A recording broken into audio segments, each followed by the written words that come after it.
It was a calm Saturday morning, the kind that felt like the world had finally slowed down.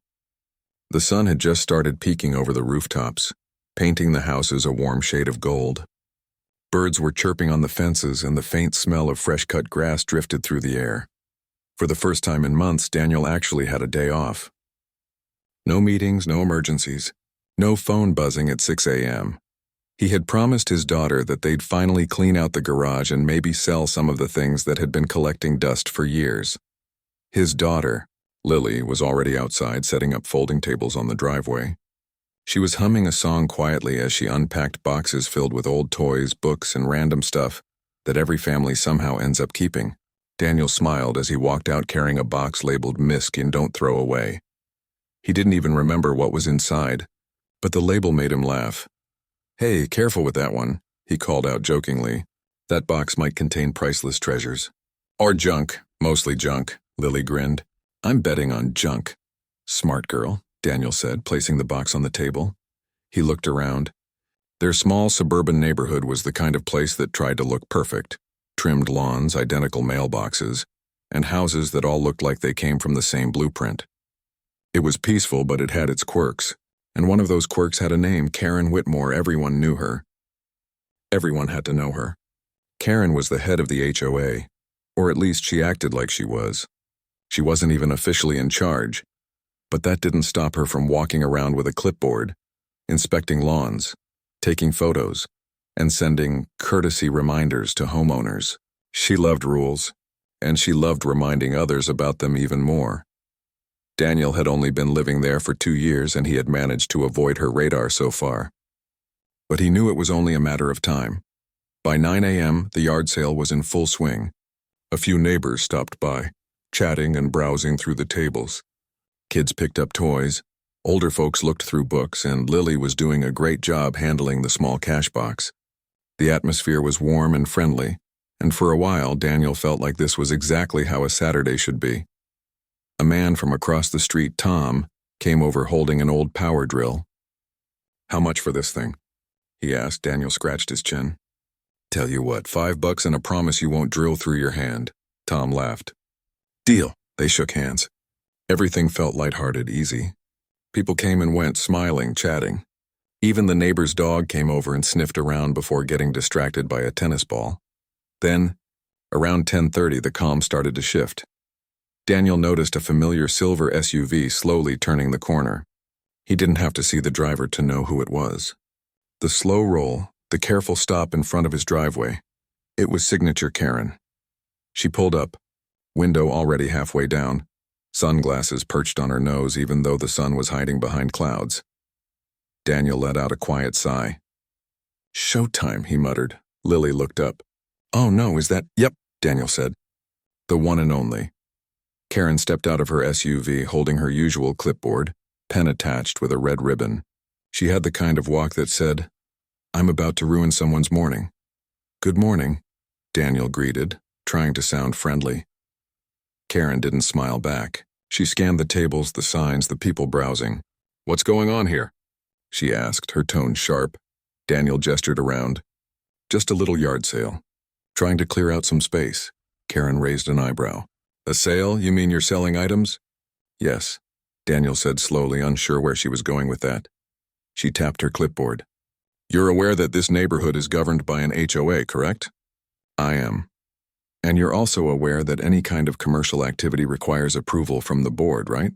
Daniel paused, keeping his tone calm. "This isn't a commercial event.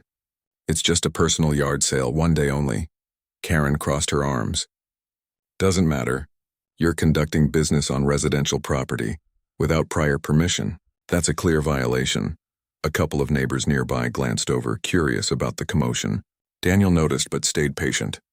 "I don't think that's accurate," he said kindly. "Yard sales are allowed. There's even a section in the HOA booklet about them." Karen sniffed. "That booklet hasn't been updated in years. I've been meaning to fix that. Meanwhile, I'll have to report this." Daniel nodded slowly. "You do what you have to do." Her eyes narrowed. "You don't seem very concerned." "I'm not," he said simply. Karen seemed thrown off by his calmness. She jotted something down on her clipboard. "We'll see about that." She turned sharply and got back into her SUV, driving off faster than she arrived. Lily looked at her dad. Was that bad? He chuckled. Not really. Just a little morning entertainment. They went back to helping customers, and for a while everything went back to normal. But in the back of his mind, Daniel knew Karen wasn't done. People like her rarely let things go. Around noon, a few neighbors gathered to chat while picking through boxes. One woman whispered, Karen just posted in the HOA group chat that there's an unauthorized sale happening on Maple Drive. Daniel laughed softly. Of course she did. Another man shook his head. She's unbelievable. She reported me last month because I parked my truck facing the wrong direction overnight. Daniel smiled sympathetically. She just loves rules, I guess. She loves control, the man corrected.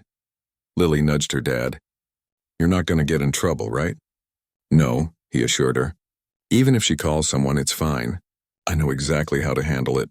He said it casually, but there was truth behind his words. What Karen didn't know was that Daniel wasn't just some random homeowner. He was a detective chief with the city police department. He dealt with real emergencies every day.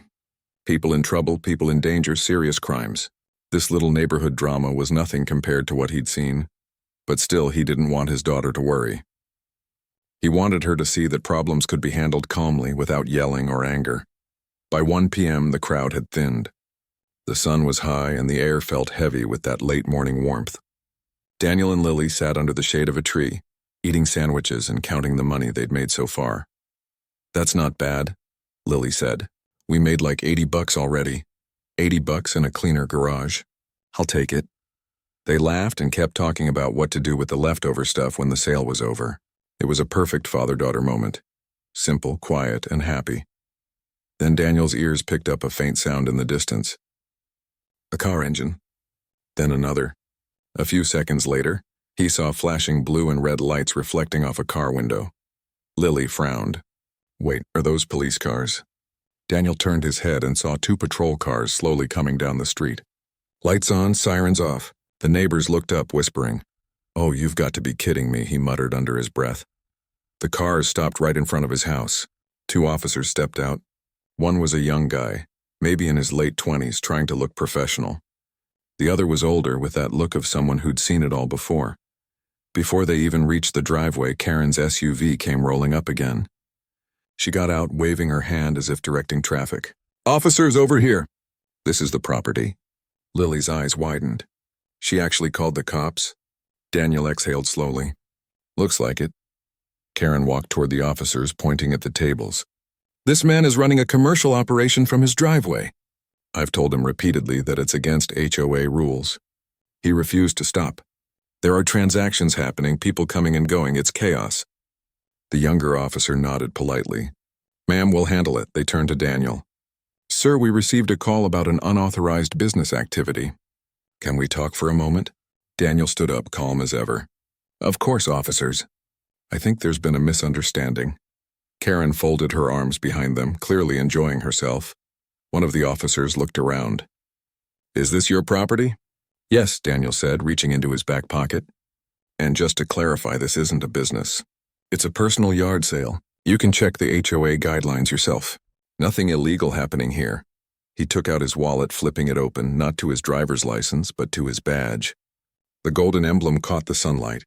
The younger officer blinked, doing a quick double take. Detective Chief Daniel Hayes, he said calmly. City Police Department. The air went quiet. Karen froze mid-step. Wait, what? The older officer cleared his throat awkwardly. Oh, sir, we didn't realize. Daniel smiled kindly. No problem. You're just responding to a call. You're doing your job. The younger officer shifted uncomfortably. We got a report that this was a commercial setup. Understandable, Daniel said. But it's just a yard sale. My daughter and I are selling old stuff. I'm sure you've seen plenty of those before. Of course, the older officer said quickly. Nothing wrong here at all. Karen stepped forward, flustered. I didn't know you were a police officer. Daniel turned toward her, still calm but firm. I'm sure you didn't. But next time you make a call like that, make sure it's for something real. These officers could have been somewhere actually needed. Her face flushed red. I was just doing my duty as a community representative. He cut her off gently. Karen, this isn't a crime scene. It's a driveway sale. There's no need to treat it like a police matter. The younger officer glanced at his partner. We'll head out then, sir. Sorry for the interruption. No worries, Daniel said. Stay safe out there. They nodded and walked back to their cars. Karen stood frozen, speechless for the first time all morning. Lily whispered, "That was awesome." Daniel chuckled. "Not awesome. Just unnecessary." The officers drove away quietly. The neighbors who had been watching from a distance quickly pretended to mind their own business. But you could see the smiles on their faces. Word would spread fast. Karen mumbled something about checking the bylaws again before quickly retreating to her SUV.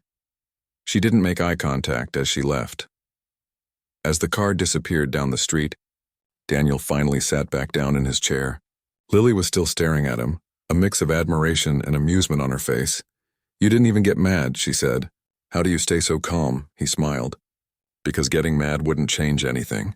Some people need to learn their lessons the hard way. You just stay polite and let the truth do the work."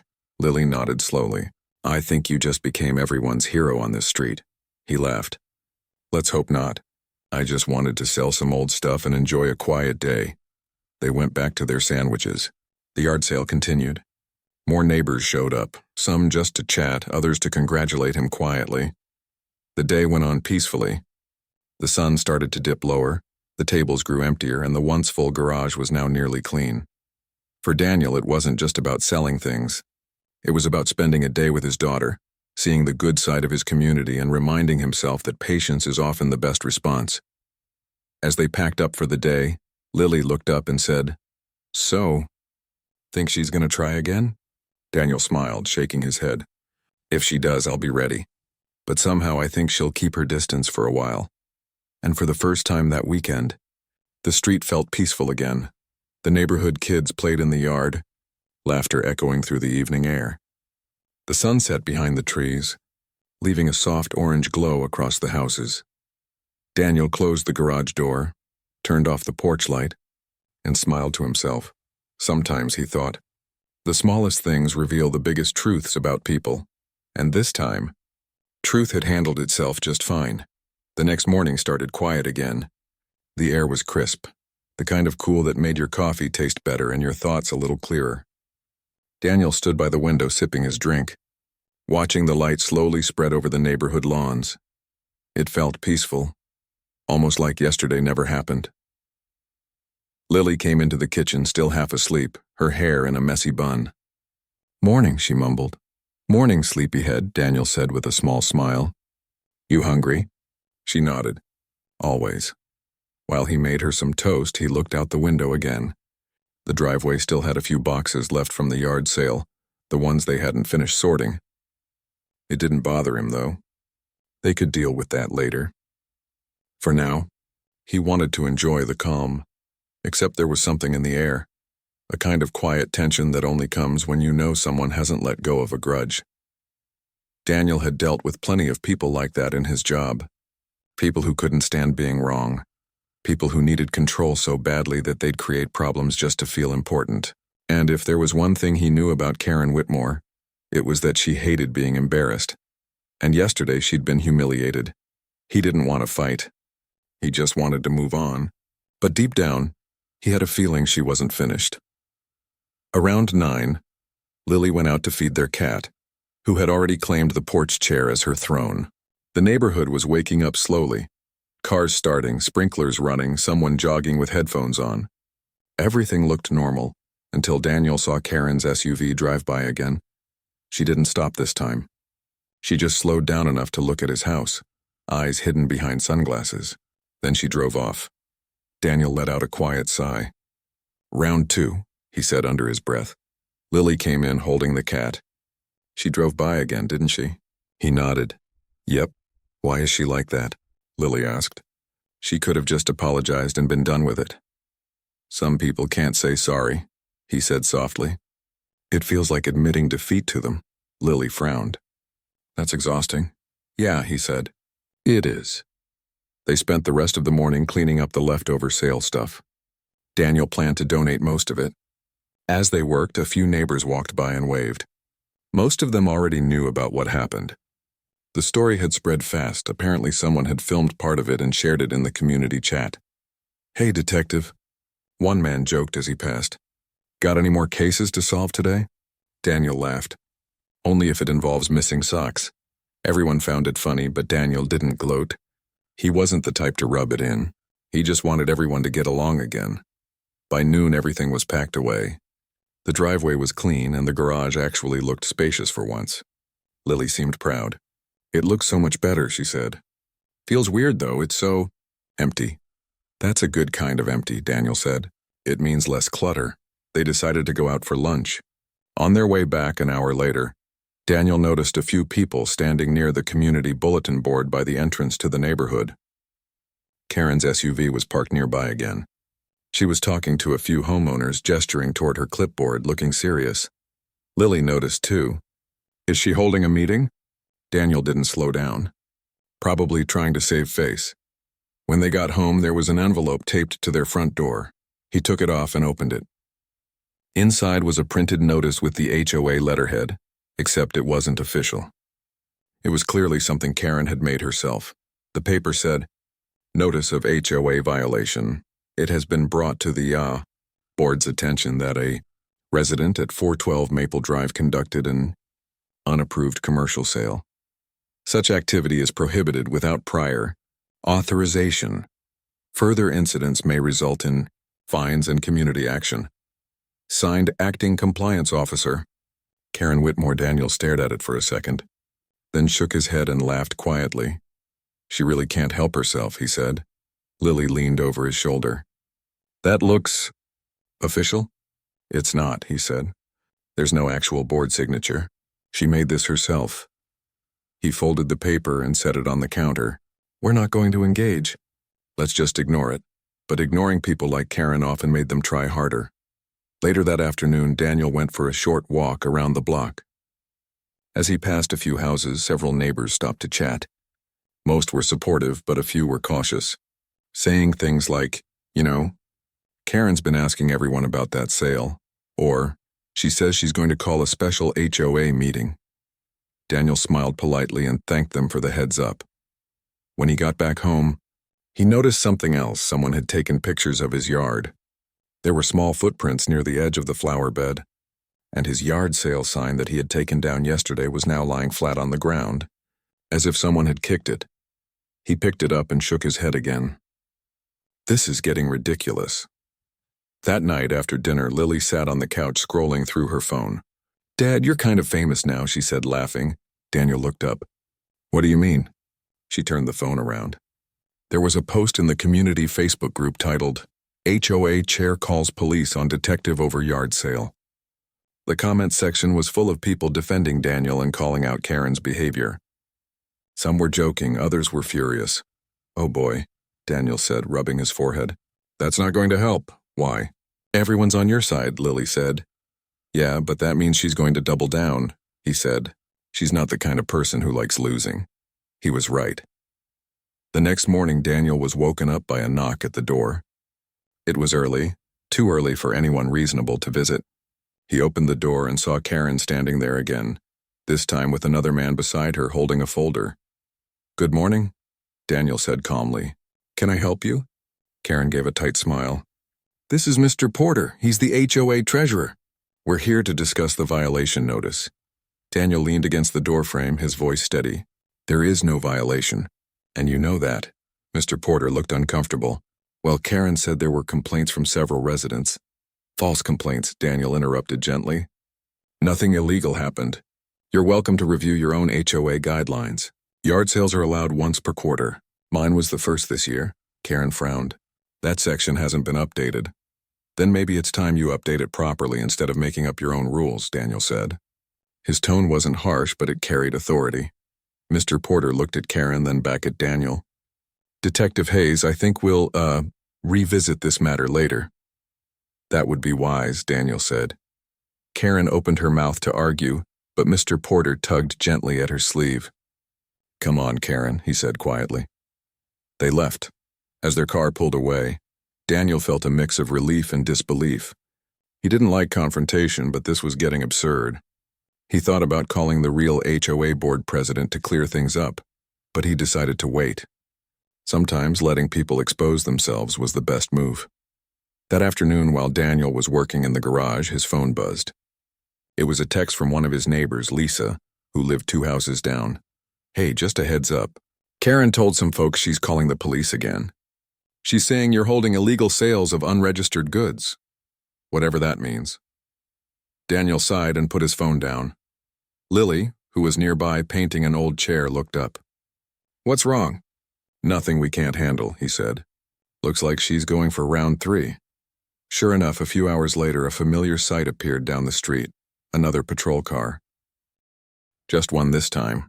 The officer stepped out and Daniel recognized him immediately. It was Officer Grant, someone he had worked with years ago. Grant smiled as he walked up. "Morning, Chief. Didn't expect to see your name pop up on the dispatch screen." Daniel chuckled. "Yeah, I wish it didn't." Grant looked around the yard, seeing nothing out of place. "She called again, huh?" "Yep. Said I was selling unregistered goods this time." Grant shook his head, laughing. "I checked the report. She actually told dispatch you were running a covert operation. I almost didn't believe it." Lily overheard and started laughing too. "A covert operation in our garage?" Grant smiled. "Guess she's watching too many crime shows." Daniel sighed. "I'm sorry you had to come out here for this." "Hey, no worries," Grant said. "I marked it as unfounded and logged it. But if she keeps filing false reports, that's going to be a problem for her, not you." "That's what I was thinking," Daniel said. Grant nodded. "You want me to talk to her?" "No," Daniel said. "Let her be. She's digging her own hole." They chatted for a few minutes, catching up. Grant left soon after, shaking his head in disbelief as he drove away. Lily turned to her dad. "You're being really patient with her." "Patience wins more battles than anger," Daniel said quietly. "Trust me on that." That evening he sat outside on the porch watching the sunset. The sky was painted in orange and pink, and for a while it felt peaceful again. But he knew things weren't completely over. Later that night, Daniel got an email from the official HOA board. It wasn't from Karen. It was from the actual president, a man named Robert Jensen. "Dear Mr. Hayes, we recently received notice that an HOA member has filed multiple reports regarding your property. After reviewing the details, we have found no violations. Please disregard any unofficial notices you may have received. We apologize for any inconvenience this may have caused. Sincerely, Robert Jensen, HOA President." Daniel smiled as he read it. Finally, someone reasonable was stepping in. He showed it to Lily. "See? Problem solved," she grinned. "Guess justice really does find its way." "Always does," he said. But while the official side of things was calming down, Karen wasn't. Over the next few days, Daniel noticed her driving by more often, slowing down near his house, sometimes stopping briefly before moving on. She didn't say anything directly, but her behavior said enough. Lily joked about it, calling her the neighborhood spy. But Daniel stayed calm. He didn't want to escalate anything. Then one evening, as he was putting out the trash bins, Karen finally stopped and rolled down her window. "Detective," she said stiffly. "Evening." "Karen," he replied, friendly as ever. She hesitated. "You know, I never meant for it to get this far. I was just doing my job." Daniel looked at her calmly. "I know you think that. But your job isn't to control people. It's to help them live peacefully." "There's a difference." She didn't respond for a few seconds. Her lips tightened. "Well," she said finally, "maybe next time you'll ask before holding a sale." Daniel smiled faintly. "And maybe next time you'll ask before calling the police." She blinked, said nothing, then drove off.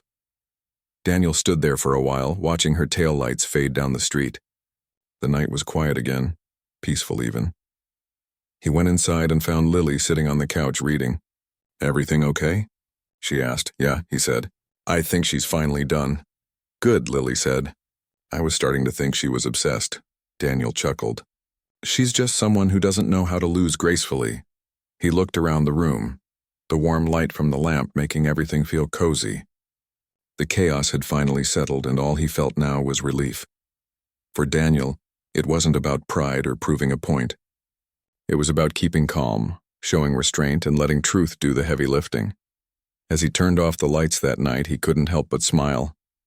The world was full of people like Karen, but it was also full of people who knew better than to fight fire with fire. And sometimes, that was the real victory. The following weekend arrived quietly. The neighborhood had settled back into its usual rhythm. Dogs barking in the distance, sprinklers hissing in the early light, and the hum of cars leaving for errands. For Daniel, things finally felt normal again. The drama with Karen had died down, or at least that's how it looked from the outside. He hadn't seen her much over the past few days. No cars parked suspiciously near his house, no envelopes taped to the door, no unexpected visits. Lily, too, seemed more relaxed.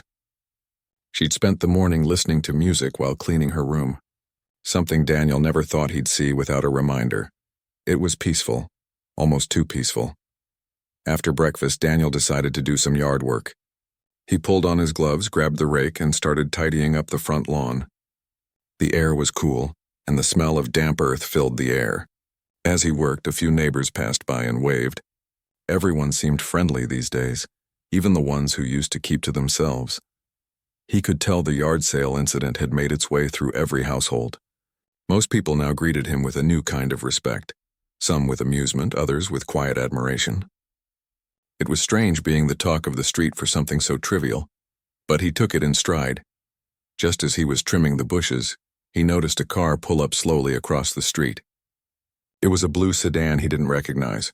A woman got out holding a folder and started walking toward him. She looked professional, maybe in her 40s, wearing a simple blazer and carrying herself with purpose. "Good morning," she said with a smile. "Are you Mr. Hayes?" "That's me," Daniel said, curious. She extended her hand. "I'm Angela Rivera. I'm with the HOA board." Daniel wiped his hands on his jeans and shook hers. "Nice to meet you. Everything all right?" "Oh, everything's fine," she said quickly. "I just wanted to personally apologize for the confusion last week. We've had some internal misunderstandings." Daniel knew exactly what she meant, but he didn't say anything. Angela continued, "We've spoken to Mrs. Whitmore about her actions. She tends to overstep sometimes. The board wanted to make it clear that you're in good standing with the community." "Well, I appreciate that," Daniel said. "I never wanted to cause trouble. I just wanted to have a simple sale." "I completely understand," she said. "Honestly, most of us have been frustrated with her behavior for a while. You just happened to be the one who finally stood your ground." Daniel smiled lightly. "I didn't stand my ground to make a point. I just didn't want things to get out of hand." Angela nodded. "That's probably why everyone respects how you handled it. You were calm. You didn't yell or make a scene. That's rare these days." She looked around for a moment, then lowered her voice. "Between you and me, a lot of neighbors have been asking the board to review her position. There's talk of voting for a new compliance officer." Daniel raised an eyebrow. "Really?" "Really," she said. "She's rubbed too many people the wrong way." Daniel chuckled softly. "Well, I'm staying out of that. I've had enough neighborhood politics to last a lifetime." Angela smiled. "Can't blame you. But thank you for being patient. We needed someone to remind us how to deal with things properly." After she left, Daniel went back to his yard work, but he couldn't help feeling a quiet satisfaction, not because Karen was in trouble, but because things were finally starting to balance themselves. Later that day, he and Lily went to the local park. They brought sandwiches, a blanket, and a frisbee. The weather was perfect. Warm sun, light breeze, and laughter from families scattered across the field. It had been a long time since they'd had a day like that. Just the two of them, no work calls, no drama. As they sat on the grass eating, Lily said, "You know, I think people actually like you now." Daniel laughed. "They liked me before." "Yeah, but now they really like you. You're like a local hero or something." He shook his head. "I'm no hero. I just didn't let someone push me around." "Still," she said, smiling, "you handled it perfectly. You didn't even raise your voice once. That's the trick," he said. "People lose control when they think shouting gives them power. It doesn't. Staying calm does." She thought about that for a second. "You're good at that," he smiled. "I've had practice." That evening they returned home just as the sun was dipping below the rooftops. The street glowed orange and kids were still riding bikes up and down the block. Everything looked peaceful again. But as Daniel parked the car, he noticed Karen's SUV sitting in her driveway, a few houses down. The garage door was open and she was talking to two people he didn't recognize. Her voice was raised slightly, her arms moving as she spoke. He couldn't hear what she was saying, but from her expression she didn't look happy. "Uh-oh," Lily said. She looks mad again. Daniel followed her gaze. She's always mad about something. Do you think she's still mad about you? Probably, he said, shrugging. But that's her problem, not mine. They went inside, leaving the neighborhood drama outside where it belonged. The next few days passed quietly again. Daniel went to work, came home, cooked dinner, and spent evenings with Lily watching movies. For a while, it felt like things had truly settled. Then, one Thursday afternoon, he got a knock at the door. He opened it to find Karen standing there again. But this time, her expression was different. There was no arrogance, no smirk. She actually looked nervous. "Good afternoon," Daniel said cautiously. "Detective," she began, hesitating. "I wanted to talk." Daniel leaned against the doorframe. "All right. What about?" She looked down at her clipboard, then back up. "I think we got off on the wrong foot." Daniel almost laughed at how she said we as if it had been mutual. But he stayed polite. "That happens sometimes." She shifted awkwardly. "I may have overreacted. I didn't realize who you were. If I had known," he stopped her gently. "It shouldn't matter who I am, Karen. Whether I'm a detective or a delivery driver, you shouldn't be calling the police on your neighbors for no reason." Her face tightened slightly, but she nodded. "You're right, I take my role seriously. I can see that," Daniel said. "But sometimes taking things too seriously does more harm than good." She hesitated again, clearly struggling to admit fault. "I suppose that's true." Daniel crossed his arms. "Look, I'm not holding a grudge. I just want to live in peace. That's all," she nodded slowly. "Understood." For a brief moment her tone softened, almost human. "You know, this neighborhood used to feel like a community. People used to talk, help each other. I thought keeping everything perfect would keep it that way. Maybe I went too far." Daniel looked at her for a moment, surprised. He hadn't expected her to open up like that. "Rules help," he said, "but people matter more." She nodded again, then gave a small, almost embarrassed smile. "I'll keep that in mind." And with that, she turned and left. Lily, who had been eavesdropping from the hallway, peeked out once Karen was gone. "Wait, did she just apologize?" Daniel chuckled. "Sort of. That might be as close as she gets. That's progress?" Lily said, tilting her head. "It's something," he said with a smile. The next day, a new message appeared on the neighborhood bulletin board. It was from the HOA board, announcing that a new compliance officer election would be held the following week. No names were mentioned, but everyone knew what it meant. The following days were filled with whispers, quiet conversations, and subtle glances. People were tired of living under constant watch. They wanted a change, and by the time the election happened, the result was clear. Karen was voted out. She didn't show up at the announcement, but the air in the neighborhood changed immediately. People were friendlier. Conversations lasted longer. Laughter came easier. Daniel didn't celebrate. He didn't need to. He just appreciated the quiet. One evening, while sitting on the porch, his neighbor Tom came over holding 2 cans of soda. "Thought you might want one," he said, handing it over. "Thanks," Daniel said.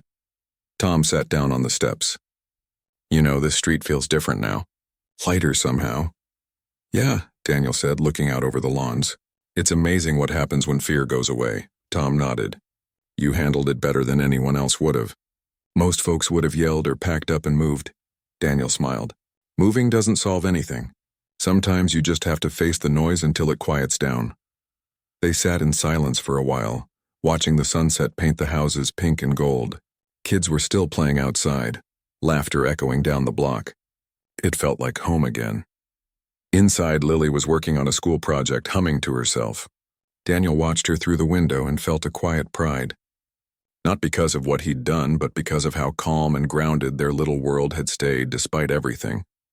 A few days later, he saw Karen again for the first time since the election. She was walking her dog, looking smaller somehow, not physically but in presence. She didn't have her clipboard anymore. When their eyes met, she gave a faint nod. Daniel nodded back. No words were exchanged, but they didn't need to be. From that day on, things stayed peaceful. The lawns stayed green. The mailboxes stayed uninspected, and for once, nobody cared who left their trash bins out an extra hour. Life had gone back to what it was supposed to be. Simple, quiet, human. Daniel didn't talk about what happened much after that. He didn't see himself as a hero or a neighborhood savior. To him, it was just a lesson, a reminder that sometimes the best way to win is not to fight, but to stay patient, grounded, and decent, even when others aren't. And in that quiet little corner of Maple Drive, peace finally stayed for good. A few weeks had passed since the election, and life in the neighborhood had settled into a rhythm that finally felt right. The air seemed lighter, conversations friendlier, and for the first time in a long time, Daniel could step outside without feeling like someone was watching him from behind a curtain. He'd started getting to know people more. The quiet nods from neighbors had turned into waves, and the polite waves had turned into real talks.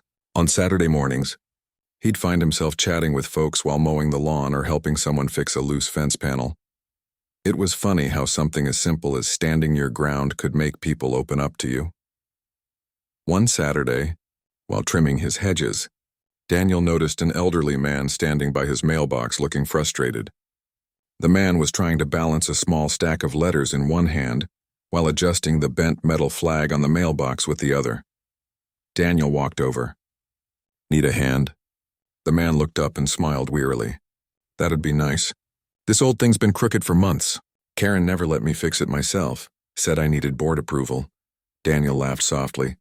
"Well, I think the board's got bigger things to worry about now." Together, they straightened the mailbox and tightened the screws. When they were done, the man patted it proudly. "Perfect. My wife would have liked this. She always said this box looked like it was about to fall over." Daniel smiled. "Glad to help. I'm Daniel, by the way." "George," the man replied, shaking his hand. "Welcome to the block. You've made quite an impression around here." "Yeah, not sure that's a good thing," Daniel said. George chuckled. "Trust me, it is. You did what most of us wanted to do for years. You didn't yell or curse, you just stood there calm as stone. That's rare." Daniel shrugged modestly. "Guess I've seen worse arguments at work." They talked for a while longer, about the neighborhood, the quiet mornings, the way things used to be before every small rule turned into a reason for conflict. By the time Daniel went back to his yard, he realized something. He hadn't just moved into a house. He'd moved into a story, one that everyone around him had been part of for years, each carrying their own bit of history, frustration, and hope for peace. But as peaceful as things were becoming, not everything stayed quiet. Late one evening, Daniel was sitting in the living room going over some work files when he heard a knock on the door. He glanced at the clock, 9:45 p.m. That was unusual. When he opened the door, it wasn't a neighbor or a delivery person. It was a young man, maybe in his 20s, with tired eyes and a hesitant look. Hey," the man said. "Sorry to bother you. Are you Detective Hayes?" Daniel straightened slightly. "Yes, who's asking?" "My name's Brian. I'm Karen's son." Daniel was surprised. He'd never seen or even heard about her having children. "All right," he said calmly. "What can I do for you, Brian?" The young man rubbed the back of his neck awkwardly. "I just wanted to say—" "Thanks," Daniel frowned. "For what?" He looked down, choosing his words carefully. "For not pressing charges that day. Mom told me what happened. She doesn't admit it, but I could tell she was embarrassed. She's been different since then, quieter. You didn't humiliate her even when you could have." Daniel nodded slowly. "I didn't want to. That kind of thing doesn't fix anything." Brian smiled faintly. "I know, and I appreciate that. I came by to tell you. She's been struggling for a while. Ever since Dad passed, she's been clinging to control. The HOA gave her something to hold on to, even if it made her difficult." Daniel listened quietly. The pieces were starting to fit together. "I don't want to make excuses for her," Brian said. "But I just wanted you to know she's not a bad person. She's just lost." Daniel sighed softly. "We all get lost sometimes." Brian nodded. "Yes, I just thought you should know." Daniel thanked him for coming by, and they shook hands before the young man walked back to his car. After closing the door, Daniel stood there for a moment thinking. He hadn't seen things from that side before. It didn't excuse what Karen had done, but it made him understand it better. Sometimes people's harshness came from fear, not hate. The next morning, he went for a jog through the neighborhood, as he often did. The sun was still low, the air cool and clean. As he rounded the corner near Karen's house, he saw her sitting on her porch, coffee mug in hand, looking at the street quietly. He slowed down and gave a small wave. She looked surprised for a second, then returned the wave hesitantly but sincerely. It wasn't much, but it was something. Over the next few days, small signs of change started to appear. Karen stopped nitpicking about people's lawn lengths or mailbox colors. She started attending neighborhood gatherings, though she mostly kept to herself. People didn't avoid her anymore. They greeted her cautiously at first, but kindly. It was as if the street itself was healing, one small act at a time. Then came the idea for the community picnic. Angela from the HOA stopped by one afternoon to ask Daniel if he'd help organize it. "We want to bring everyone together," she said. "Something positive to remind folks what being neighbors actually means." Daniel agreed. "Count me in." For the next 2 weeks, the whole neighborhood worked together. People set up sign-up sheets, others volunteered to cook, kids painted handmade banners. It was the first real community event in years, and surprisingly, Karen offered to help too. She showed up early on the day of the picnic, carrying a tray of cookies and a few folding chairs. People were surprised to see her, but nobody turned her away. Daniel noticed how she tried to blend in quietly, staying on the sidelines, helping set up tables, and making sure things looked neat. When the event finally started, the park was full of laughter and chatter. There were kids playing tag, music playing from someone's speaker, and the smell of grilled food filling the air. It was warm and real, exactly what the neighborhood needed. Daniel walked around, greeting people, laughing, sharing stories. It felt like a new beginning. Halfway through the afternoon, he saw Karen sitting under a tree with her plate of food. She was watching everyone, a faint smile on her face. He walked over and sat down beside her. "Didn't think I'd see you here," he said lightly. She chuckled softly. "Didn't think I'd come either." "You did good," Daniel said, nodding toward the decorations. "Everything looks great," she smiled faintly. "I didn't do much. Just helped." "That's more than enough," he said. For a moment they sat quietly, listening to the laughter around them. Karen sighed. "You know, when you first moved here, I thought you'd be trouble. I saw the boxes, the cars, the people visiting, and I just assumed the worst. I wanted everything to stay perfect, but I didn't realize I was making everyone miserable." Daniel looked at her, his tone gentle. "Perfection doesn't make people happy, Karen. Peace does." She nodded slowly. "You're right. I spent so long trying to control everything after my husband passed. The rules were the only thing that made sense. I didn't know how to just let things be." He didn't interrupt. He just listened. "It wasn't about you," she said after a while. "It was about me not knowing how to move on. But that day when the cops came and you stayed calm, I realized something. You weren't fighting me. You were showing me how ridiculous I'd become." Daniel smiled gently. "We all have moments like that." Karen laughed softly, shaking her head. "I just wish mine hadn't been in front of half the neighborhood." "That's all right," Daniel said. "Sometimes lessons need an audience." They both laughed quietly at that. As the sun began to set, music still played softly in the background. People were dancing, kids chasing fireflies, and for the first time in years, there was genuine warmth between everyone. Karen stayed until the end, helping clean up. Before she left, she walked up to Daniel one last time. "Thank you," she said simply. "For what?" he asked. "For treating me like a person when I didn't deserve it." Daniel smiled softly. "Everyone deserves it, Karen, especially when they don't think they do." She nodded, eyes a little wet, then walked away quietly into the evening light. When the last of the tables were packed up and the park was empty, Daniel stood there looking around.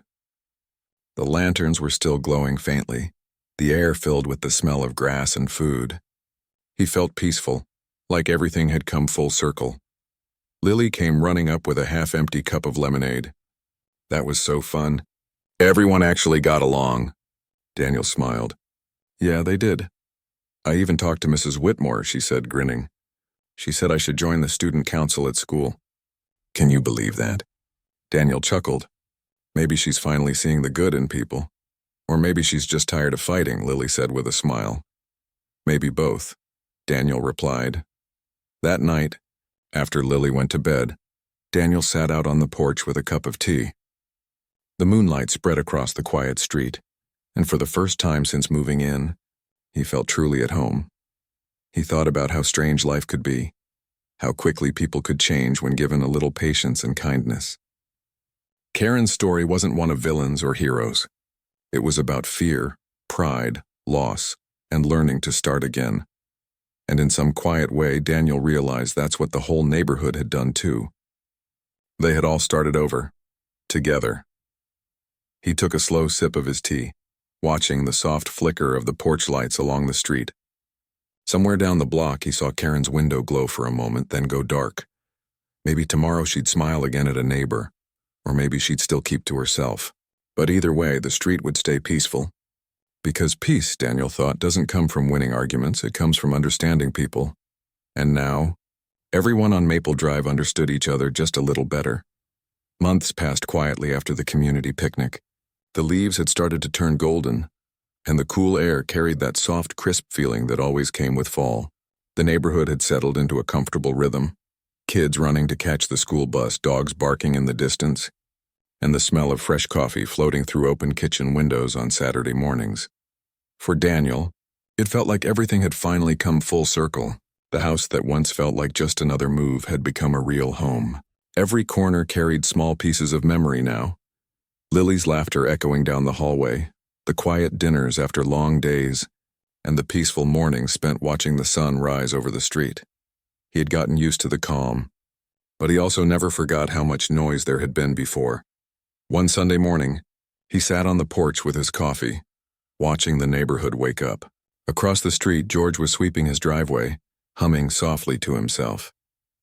2 houses down, a young couple was loading bags into their car, probably heading to the farmer's market. Everything felt simple again. Then, out of the corner of his eye, Daniel noticed someone walking slowly up the sidewalk. It was Karen. She was dressed casually, holding a small basket filled with muffins covered in a neat towel. When she reached his porch, she gave a soft smile. "Morning." "Morning," Daniel replied. "That smells good," she chuckled lightly. "Blueberry. I baked a few extra and thought I'd share." "Well, that's very kind of you." "Thank you," he said, taking the basket. She looked around the porch for a moment. "It's peaceful here." "It is," Daniel said, nodding. "Been that way for a while now." She smiled faintly. "I know, I can feel it." He gestured toward a chair. "Want to sit for a bit?" She hesitated, but then nodded. They sat quietly, sipping coffee and listening to the soft rustle of the trees. After a while, she said, "You know, it's funny how one small moment can change everything." Daniel looked at her. "How do you mean?" "That day," she said softly, "when I called the cops, I thought I was doing the right thing. I really did. I thought following the rules made me a good person. But all I was doing was building walls around myself." Daniel didn't say anything right away. He just listened. She continued. "After that day, I started thinking about all the years I spent watching people instead of knowing them. I'd walk past neighbors I'd never spoken to. I'd see a flower bed out of regulation and act like it was some crime. It wasn't about the rules. It was about me being scared of losing control." Daniel nodded slowly. "Control's a funny thing. You think it keeps you safe, but it just keeps you stuck." She smiled sadly. "Exactly. I didn't realize that until it was too late." There was a long pause. The morning breeze rustled through the leaves, carrying the sound of a lawnmower starting somewhere down the street. Karen sighed. "My son visits more now. We've been talking again. I think seeing me change made him want to come around. For a while I was scared I'd lost him too." Daniel smiled gently. "That's good to hear. You deserve that." "I don't know if I deserve it," she said quietly, "but I'm grateful for it." They sat for a few more minutes, talking about small things, the weather, the neighborhood, how the HOA meetings had become less tense. It was easy conversation, nothing heavy. Just 2 people finally understanding each other. Before she left, Karen stood up and said, "You know, Detective, I used to think you were the one who changed this street. But I think maybe we all did." Daniel smiled. "That's how it's supposed to work." She nodded, waved goodbye, and walked back toward her house. When she disappeared around the corner, Daniel looked down at the basket of muffins and smiled to himself. It wasn't just a peace offering. It was a symbol of something real: growth, change, humanity. Later that day, he and Lily decided to take a walk. The trees along the sidewalk were turning red and gold, and the crunch of leaves under their feet made everything feel calm and alive. As they passed Karen's house, she was out front planting flowers. She waved to them and Lily waved back cheerfully. "She's nice now," Lily said, almost in disbelief. Daniel smiled. She was always nice somewhere deep down. She just forgot how to show it. "People can change that much?" she asked. "They can," Daniel said, "if they want to." They kept walking, stopping to chat with neighbors along the way. The once divided street now felt like a real community. People shared food, helped fix fences, watched each other's pets, and laughed together. The fear that had once hung in the air was gone. That evening, as they sat in the living room watching a movie, Lily turned to him and said, "You know, I'm glad we moved here." Daniel smiled. "Me too. It's kind of weird," she said. "Everything started bad, but it ended up really good." "That's life," Daniel said softly. "It's never perfect at first. You have to let people surprise you." She leaned her head on his shoulder, and for a long time they sat there quietly, the room glowing with the soft light from the TV. The next morning, Daniel got a letter in the mail from the HOA. For a second, he felt that old twinge of irritation, but when he opened it, he smiled. It was an invitation to a community breakfast hosted by none other than Karen Whitmore herself. At the bottom of the letter, there was a small handwritten note. "No rules, just pancakes."